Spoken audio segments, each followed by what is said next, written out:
You know, it's funny how sometimes the biggest, most profound ideas are hiding in the smallest details. Today, we're going to unpack the incredible meaning behind a single word in one of the most famous healing stories ever told. It's a journey that's going to take us from a physical disease all the way to the very nature of purity itself, and it all kicks off with one simple, desperate request. It all begins right here. A man with leprosy comes to Jesus and says this, "If you are willing, you can make me clean." Now, hang on, you'd think he'd ask to be healed, right? Or cured. But he doesn't. He asks to be made clean. And that one specific word choice, well, that's the key that unlocks a much, much deeper story. So, to really get why he chose that word, we have to step back in time. We got to understand his world, the absolutely horrifying reality of being a leper in ancient times. See, leprosy, or lepra, as they called it in Greek, was way more than just a medical problem. It was a life sentence. A person with leprosy, a leprous, was literally cut off from everything. Physically separated from family, spiritually banned from the temple, socially branded a total outcast. They weren't just sick, they were unclean. And that label, it defined their entire existence. And that's why his request is so powerful. He wasn't just asking for his skin to get better. Nope, he was asking for his entire life back. And this brings us right to the central puzzle we've got to figure out. So here's the mystery, right? Why that word? Why not the normal Greek word for heal? What did this man know that made him choose the word clean instead? Well, to answer that, we have to dig into ancient religious law. So look at this. It's like he's standing at a fork in the road. On the left, you've got what he actually asked for, to be made clean, from the Greek verb katharizo. And on the right is what he didn't ask for, to be medically healed, which is therapeuo. I mean, that's where we get our word therapy. He didn't want therapy, he wanted cleansing. He was asking for something way bigger. Okay, so what did this word kathalizo actually mean to the people hearing it back then? Well, the answer is buried deep in the Old Testament, where this word had a very specific, almost technical meaning. It was all about ritual purity.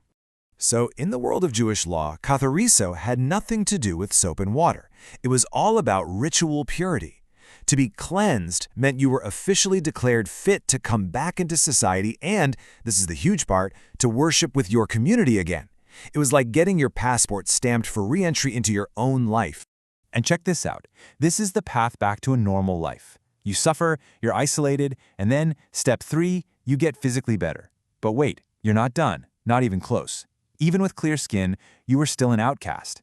You had to go through a whole cleansing ceremony, a katharismos, and then get the official okay from a priest. Only then were you clean. So when this man asked Jesus to make him clean, he was asking for the whole shebang. Healing and full restoration all in one shot. But wait, because the story of this word is about to take a huge turn. The New Testament picks up this idea of cleansing and points it in a radical new direction, from the outside in. And bam! Jesus takes that same word, katharizo, and completely flips the script. He basically says, you're so worried about the outside of the cup being clean? Who cares? True purity isn't about external rituals. It's about what's on the inside. And this idea just catches fire all through the New Testament. Jesus says all foods are clean. Peter has a vision telling him those old external rules are over. The focus shifts entirely.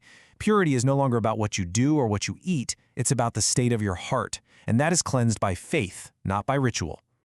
So this is where it all comes together. The story of the leper, it becomes this incredible symbol for something much, much deeper. It stops being about one man's skin and starts being about the human heart itself. All right, a quick little vocabulary check to make sure we're all on the same page. You've got the leprous, the person, who has lepra, the condition. He asks to be made clean, that's our star verb, katharizo, so that he can finally be considered pure, or katharos. You see how they're all connected? It's a whole family of ideas. And here is a detail that is just mind-blowing. Cleansing lepers, this specific act, was basically a giant blinking sign that the Messiah had shown up. When people asked Jesus if he was the real deal, part of his proof was, those who have leprosy are cleansed. This wasn't just any miracle, it was proof a whole new era had begun. And this is the summit. This is where the idea reaches its absolute peak. The book of Hebrews takes this whole concept and just launches it into the stratosphere.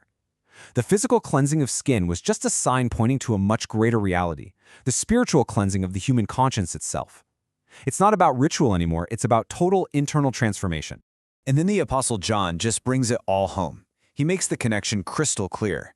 The ultimate meaning of being cleansed? It's being purified from sin.